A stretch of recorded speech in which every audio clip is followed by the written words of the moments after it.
Anda kembali bersama kami, pemirsa. Diplomat muda Kementerian Luar Negeri Arya Daru Pangayunan ditemukan meninggal dunia dengan kondisi kepala korban terlilit lakban di kamar kosnya di kawasan Menteng, Jakarta Pusat.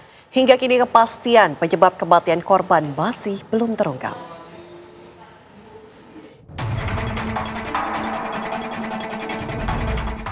Kematian seorang diplomat muda Kementerian Luar Negeri Arya Daru Pangayunan, 39 tahun, masih menyisakan tanda tanya.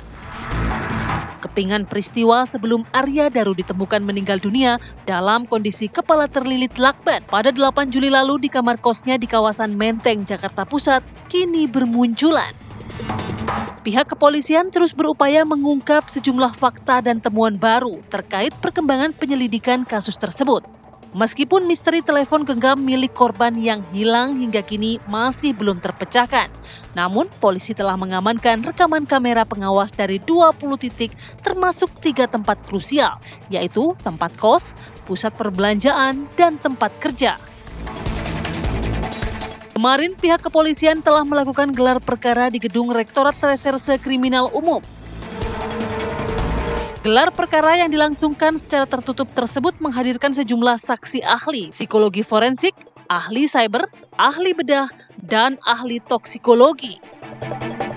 Penyidik juga telah memeriksa 15 orang saksi yang berasal dari lingkungan kos, tempat kerja, keluarga korban, serta orang-orang yang terakhir berkomunikasi dengannya. Lantas, akankah hasil gelar perkara membuka tabir teka-teki penyebab kematian Arya Daru Pangayunan? Adakah tersangka yang akan ditetapkan pada kasus ini? Tim TV One mengabarkan.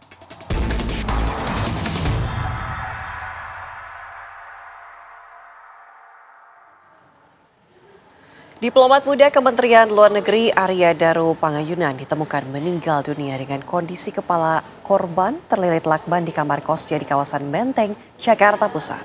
Hingga kini kepastian penyebab kematian korban masih belum terungkap.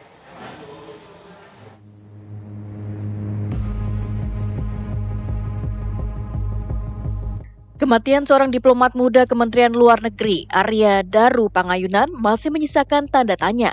Pihak kepolisian terus berupaya mengungkap sejumlah fakta dan temuan baru terkait perkembangan penyelidikan kasus tersebut.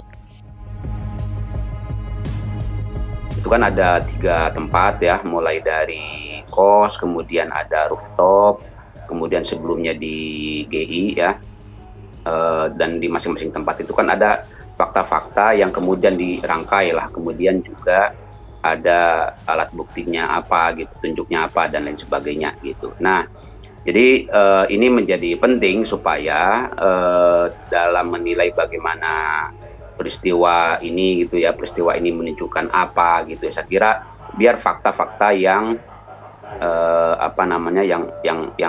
yang menjelaskan lah, kira-kira begitu. Nah, yang kedua, berkaitan dengan proses yang kemarin ya, memang tim Kompolnas kami diundang untuk hadir dalam ANEF ya, dan di situ kami juga mendapatkan keterangan yang lebih detail ya, komprehensif ya, mulai dari hasil otopsi ya, aspek-aspek aja apa aja yang yang dicek, kemudian juga prosesnya bagaimana, semuanya disampaikan secara rinci ya kepada tim Kompolnas. Meskipun misteri telepon genggam milik korban yang hilang hingga kini belum terpecahkan, namun polisi telah mengamankan rekaman kamera pengawas dari 20 titik termasuk 3 tempat krusial, yaitu tempat kos, pusat perbelanjaan, dan tempat kerja. Kalau terkait dengan penugasan, memang penugasannya beliau di banyak negara ya. Menyangkut juga masalah-masalah yang rahasia, agak menantang, sensitif, masalah HAM, kemudian juga masalah trafficking, kemudian dia jadi saksi-saksi di dalam berbagai kasus yang internasional.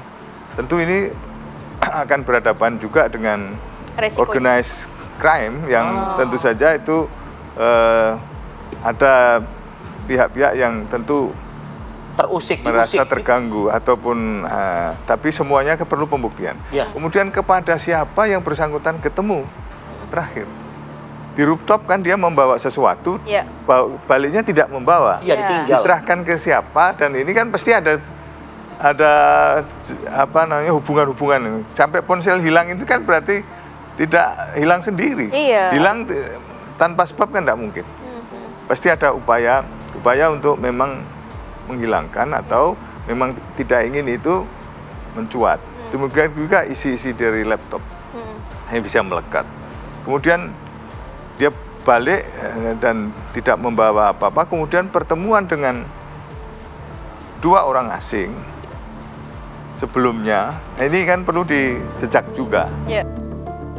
Penyidik juga telah memeriksa 15 orang saksi yang berasal dari lingkungan kos, tempat kerja keluarga korban, serta orang-orang yang terakhir berkomunikasi dengannya.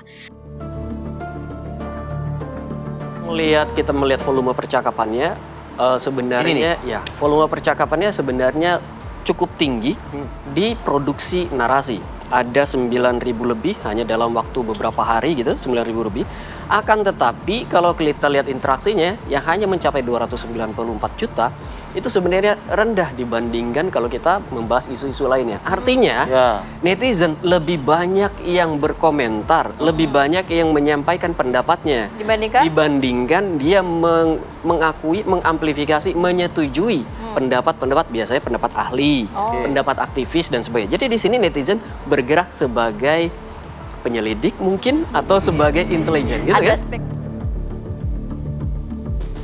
Lantas, akankah hasil gelar perkara membuka tabir teka-teki penyebab kematian Arya Daru? Adakah tersangka yang akan ditetapkan pada kasus ini? Tim TV One mengabarkan.